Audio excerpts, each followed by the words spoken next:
Mga boss, breaking news ha, ito, October 7, 2025.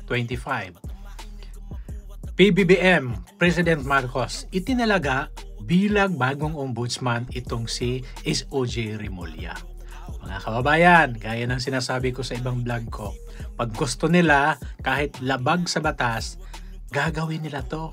Para itong mga taong inappoint nila, gagawa ng mga kabulastugan.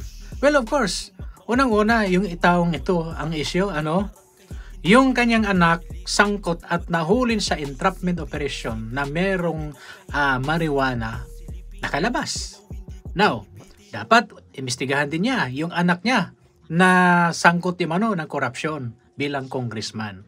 So, ano pang maasahan natin? Yung inappoint ni Bongbong Marcos ay nabalot ng mga kontrobersyal, 'di ba?